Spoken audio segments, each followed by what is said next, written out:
Hi guys. So இந்த grinder ஆப்பில் வந்து நிறைய பேர் நிறையா விதமாக யூஸ் பண்ணுறாங்க. சிலர் அவங்களுக்கு மேட்ருக்கு பசங்க யாராவது வேணும்னா அதில் சர்ச் பண்ணிக்கிறாங்க. சிலர் காசு அடிக்கிறதுக்கு இந்த மாதிரி யூஸ் பண்ணுறாங்க. ஸோ நீங்கள் ஆக்சுவலாக இந்த ஒரு நியூஸ் கேளுங்களேன். இந்த ஆப்பை வந்து எல்லாருமே ரொம்ப மோசம் அப்படி இப்படின்னு சொல்லிட்டு சரிங்களா, இது எப்படின்னு இந்த நியூஸ் கேளுங்க. நான் அடுத்தது என்னென்னு எக்ஸ்பிளைன் பண்ணுறேன். புறத்தில் உள்ள தனியார் கல்லூரியில் 3ஆம் ஆண்டு பயின்று வரும் இவர் ஓரின சேர்க்கைக்கான கிரிண்டர் அப்ளிகேஷனில் தனக்கான துணையை தேடி உள்ளார். அப்போது திருமுல்லை வாயிலை சேர்ந்த ராஜா என்பவர் ஜெயதேவுக்கு அறிமுகமாகி உள்ளார். அண்ணனூர் சக்தி நகருக்கு ஜெயதேவை வரவழைத்த ராஜா அங்கு அண்ணா தெருவில் உள்ள பாழடைந்த கட்டடத்திற்குள் அழைத்து சென்றுள்ளார். அங்கு ராஜாவும் ஜெயதேவும் ஓரின சேர்க்கையில் ஈடுபட்டு கொண்டிருந்த போது திடீரென அந்த கட்டிடத்திற்குள் 4-5 பேர் திபுதிபுவென நுழைந்துள்ளனர்.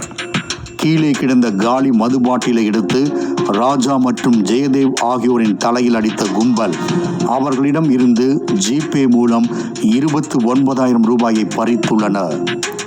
இது தொடர்பாக ஜெயதேவ் அளித்த புகாரின் பேரில் திருமுல்லைவாயல் போலீசார் வழக்கு பதிவு செய்தனர்.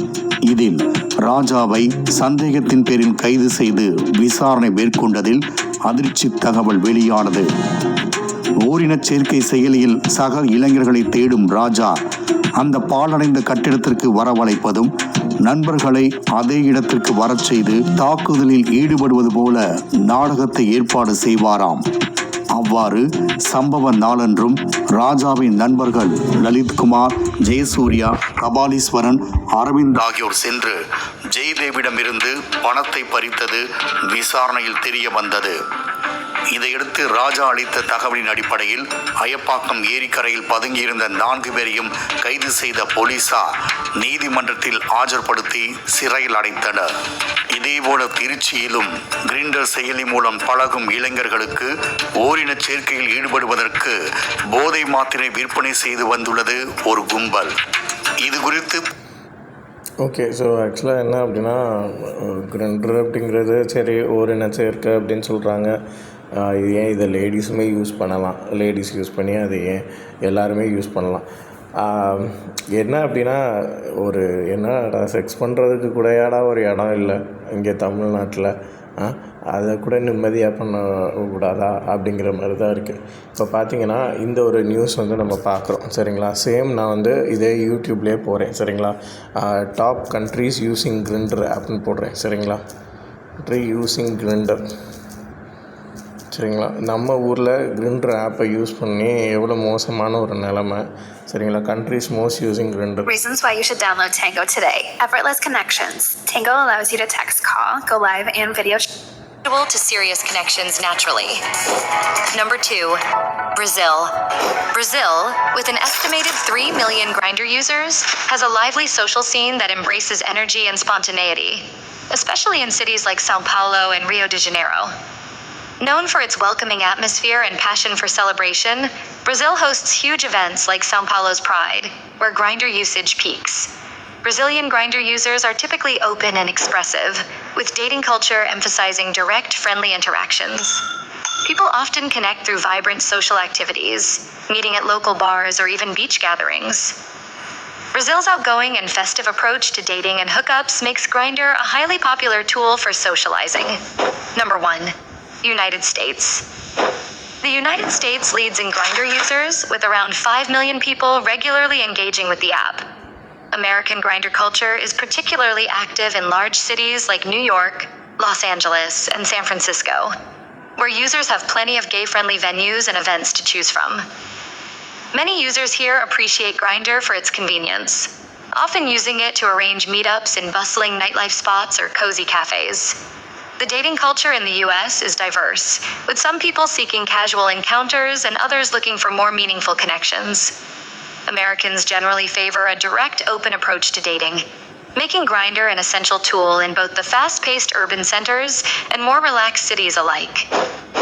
Each of these countries showcases a unique style in how Grindr is used, blending local traditions, social norms, and individual approaches to dating.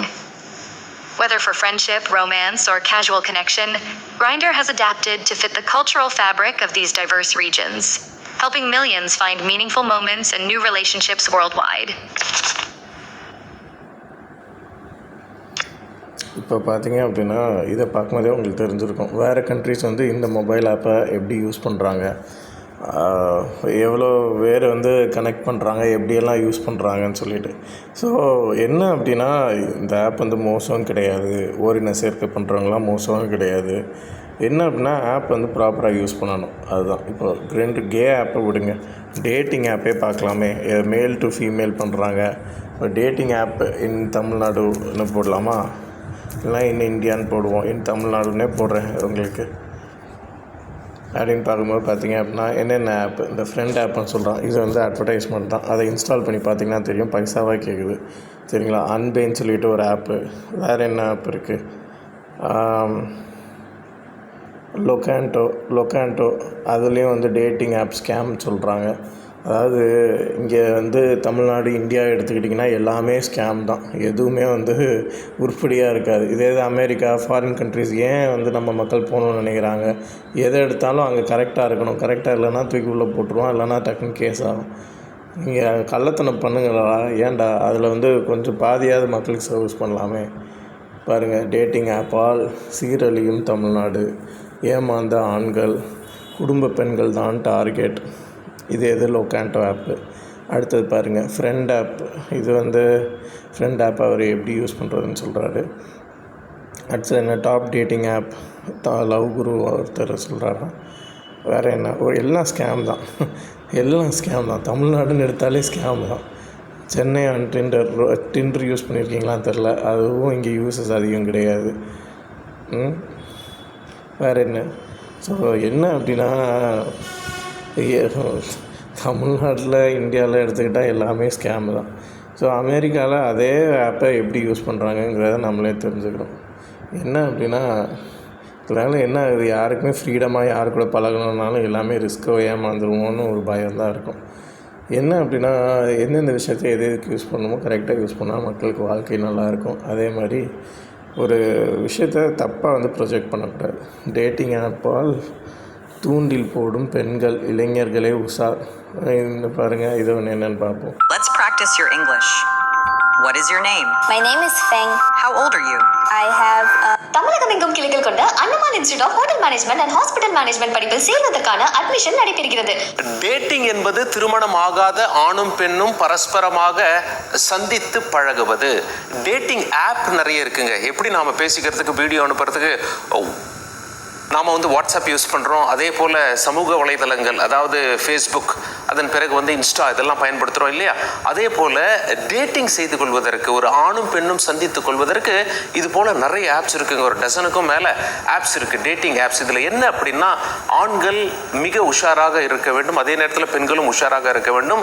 நாட்டில் உள்ள முக்கிய நகரங்களில் ஒரு ட்ரெண்ட் தெரிகிறது. ட்ரெண்டுன்னா ஒரு பேட்டர்ன், அதாவது ஒரே மாதிரியான குற்ற சம்பவங்கள் அரங்கேறுகிறது. நீங்கள் அந்த ஆப் பயன்படுத்தினா அதை பயன்படுத்தாமல் இருப்பது நல்லது. நீங்கள் வந்து பிரச்சனையில் சிக்க மாட்டீங்க. ஒருவேளை பயன்படுத்தினா நீங்கள் எவ்வளவு உஷாராக இருக்க வேண்டும் என்று இந்த பதிவை பார்த்து தெரிந்து கொள்ளுங்கள். அதாவது முதல்ல டேட்டிங் என்று எடுத்துக்கொண்டால் நிறைய ஆப் இருக்கு இல்லையா. அதுக்கு உதாரணம் சொல்லுவோம். ரொம்ப ஃபேமஸாக இருக்கிறது அப்படின்னு சொல்லி பார்த்தீங்கன்னா டிண்டர், பம்பிள், இது போன்ற ஆப்புகள்லாம் இருக்கிறது. இது போன்ற ஆப்புகளில் ஆண்களும் இருப்பார்கள், பெண்களும் இருப்பார்கள். யார் ஏமாற்ற முன் வருகிறார்களோ அந்த பெண்கள் இன்ஸ்டாவிலும் அக்கௌண்ட் வச்சிருப்பார்கள். அவருடைய புகைப்படங்கள், வீடியோ எல்லாம் போட்டுக்கொண்டே இருப்பார்கள். சரி, முதல்ல எப்படி ஏமாற்றுகிறார்கள் என்று பார்ப்போம். முதல் தொடர்பு ஒரு ஆணுக்கும், அதாவது ஏமாற போகும் ஆணுக்கும் ஏமாற்றவிருக்கும் பெண்ணிற்கும் முதல் தொடர்பு அந்த டேட்டிங் ஆப்பில். ஒரு டேட்டிங் ஆப்பை எப்படி சொல்கிறாங்க பாருங்கள். உங்களை ஏமாத்துறதுக்கு டேட்டிங் ஆப்புன்னு சொல்கிறானுங்க. தமிழ்நாட்டில், இந்தியாவில் இப்படியெல்லாம் சொன்னால் எப்படி இருக்கும்? அதான் எல்லோரும் அமெரிக்கா போகிறாங்க, வேறு நாட்டுக்கு போகிறாங்க. எப்படி நடக்குது அப்படின்னு சொல்லி பார்த்தீங்கன்னா, பரஸ்பரமாக அவங்க டேட்டிங் ஆப்பில் பார்க்குறாங்க, இந்த மாதிரி 2 பேரும் நம்பரை பகிர்ந்துக்கிறாங்க. உடனே அந்த பெண் வாட்ஸ்அப் நம்பரை கொடுத்து விடுகிறாள். இந்தியாவில் பல பகுதியில் அது அரங்கேறி இருப்பதால் நாம் இந்த சம்பவத்தை சுட்டி காட்டுகிறோம். இது போன்ற ஒரே பேட்டர்ன் உள்ள சம்பவங்கள். அந்த பெண் என்ன செய்வாங்க, உங்களுக்கு அவங்களோட வாட்ஸ்அப் எண்ணை உடனடியாக கொடுத்துருவாங்க. உடனே நீங்கள் மெசேஜ் எல்லாம் போடுவீங்க, பரஸ்பரமாக ரொம்ப சந்தோஷமாக, பரவாயில்ல ஒரு தொடர்பு கிடைத்து விட்டது, சந்தித்து விடலாம் என்று முடிவு செய்வீர்கள். 2வது சந்திப்பு ஃபோன்லலாம் கிடையாது, நேரடி சந்திப்பு. நீங்கள் அந்த பெண்கிட்ட வாட்ஸ்அப்பில் சேட்டிங் பண்ணும்போதே கேட்பீங்க, எங்கே சந்திக்கலாம் என்று கேட்கும் பொழுது அவங்க என்ன சொல்லுவாங்க அப்படின்னா, ஒரு மெட்ரோ ஸ்டேஷனில் சந்திக்கலாம் என்று சொல்வது வழக்கமாக இருக்கிறது. நீங்கள் கேட்பீங்க, சரி மெட்ரோ ஸ்டேஷனில் சந்தித்து நாம் அதுக்கப்புறம் எங்கே போகலாம், எந்த கடைக்கு போகலாம், எது செய்யலாம் அப்படின்னா, இல்லை இந்த குறிப்பிட்ட மெட்ரோ ஸ்டேஷனுக்கு வந்திருக்கேன், நீங்கள் இங்கே வந்த பிறகு நாம் எங்கே போகலான்னு சொல்லி முடிவு பண்ணிக்கலாம், இங்கே நிறைய கடைகள் இருக்கின்றன நாம் சந்தித்து பேசுவதற்கு அப்படின்னு சொல்லிவிடுவாங்க. நீங்கள் மெட்ரோ ஸ்டேஷன் போயிடுவீங்க. மெட்ரோ ஸ்டேஷன் உங்களுக்கு என்ன செய்வாங்க அப்படின்னா, அருகில் உள்ள ஷாப்பிங் மாலுக்கு அழைத்து செல்வார்கள். முதல்ல சாதாரண கடையில் கூட்டிகிட்டு போய் ஏதாவது ஆர்டர் பண்ணுவாங்க. ஆர்டர் வந்துவிடும். பிறகு இன்னொரு முக்கியமான கடைக்கு கூட்டிட்டு போறேன் அப்படின்னு சொல்லி உங்களை அந்த ஷாப்பிங் மால்ல இருக்கும் வேறொரு ஃப்ளோருக்கு அழைத்து செல்வார்கள் லிஃப்டில். ஒருவேளை ஷாப்பிங் மால் இல்லை அப்படின்னா அந்த இடத்துல பப், பார் இதெல்லாம் இருக்கு இல்லையா, அங்கே அழைத்து கொண்டு செல்வார்கள். நீங்கள் மிகவும் ஜாக்கிரதையாக இருக்க வேண்டும். கஃபே, கிளப் இந்த மாதிரியான இடத்திற்கு உங்களை அழைத்து கொண்டு சென்று விடுவார்கள். இது 3வது சந்திப்பு. அதன் பிறகு என்ன ஆகும்னு கேட்டிங்கன்னா, அந்த மாதிரி இடத்திற்கு சென்ற பிறகு அவர்களுக்கு அங்கே ஏற்கனவே ஒரு தொடர்பு இருக்கும். அது உங்களுக்கு தெரியாது. நீங்கள் நினச்சிட்டு இருப்பீங்க, ஓ நாம் யதார்த்தமாக சந்தித்தோம், அந்த மெட்ரோ ஸ்டேஷன் வந்தோம், பிறகு அங்கேருந்து வேற ஒரு கடைக்கு வந்தோம், பிறகு இந்த ஹோட்டலுக்கு வந்திருக்கோம் நீங்கள் நினைப்பீங்க. ஆனால் அவர்களுக்கு ஏற்கனவே அந்த ஹோட்டலில் தொடர்பு இருக்கும். என்ன ஆகும் அப்படின்னா, முதல்ல ஆர்டர் பண்ணுவாங்க, சில ஐட்டம்ஸ் எல்லாம் வரும். ஆர்டர் பண்ண பிறகு திடீர்னு அவசரமாக அவங்களுக்கு ஒரு ஃபோன் வரும். அந்த மாதிரி ஒரு பாவனை செய்வார்கள். ஒரு முக்கியமான ஃபோன் வருது, ஒரு ஃபேமிலி எமர்ஜென்சி, நான் இப்போ கிளம்புறேன், நாம மீண்டும் அவசியம் சந்திக்கலாம் அப்படின்னு சொல்லிட்டு அவங்க கிளம்பிடுவாங்க. அதுக்கு பிறகுதான் நீங்கள் சரி பில் பே பண்ணிடுறோம், பில் கொண்டு வாங்கன்னா உங்களுக்கு அதிர்ச்சி காத்திருக்கும். அந்த பில்ல பூதாகரமான பில்லாக இது இருக்கும். இப்படி தான் ஒருவர் டெல்லியில் 1,20,000 ரூபாய் ஏமாந்திருக்கார். அவர் IAS படிப்பதற்காக டெல்லி என்னடா இப்படியெல்லாம் சொன்னால் யாரா நீ லவ் பண்ணுவா? ஏதாவது பொண்ணா இல்லை பையனை பார்த்தா பேச தோணுமா? எப்படி பாருங்க, எதை இதுக்கு பயன்படுத்தணுமோ இப்படி தான் இருக்குது மக்களே. என்னன்னா எஜுகேட் பண்ணணும், மிஸ்இன்ஃபர்மேஷன் பண்ணக்கூடாது. இப்படியெல்லாம் அப்போ ஆண்களே உஷார்னா சரி பெண்களோட பேசவே கூடாதா?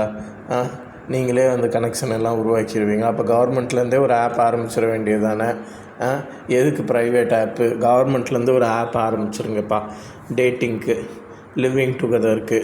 வேறு என்னவோ இப்போ நீங்கள் தான் செக்ஸ் ஒர்க்குமே ஒரு ப்ரொஃபஷன்னு சொல்லிட்டிங்களா, அதுக்கும் வந்து ரெஜிஸ்ட்ரேஷன், எம்ப்ளாய்மெண்ட் எக்ஸ்சேஞ்சுன்னு வச்சுருங்க. ஏன் பிரச்சனை? இதான் என்ன அப்படின்னா, நம்ம என்ன சொல்ல, அதனால தான் எல்லோரும் நாட்டை விட்டு வெளியே போகிறாங்க போல. லீகலாக கூட இதுக்கு என்ன சொல்யூஷன்னு எனக்கும் தெரில. அதாவது எதுக்கு யூஸ் பண்ணணுமோ கரெக்டாக யூஸ் பண்ணணும்.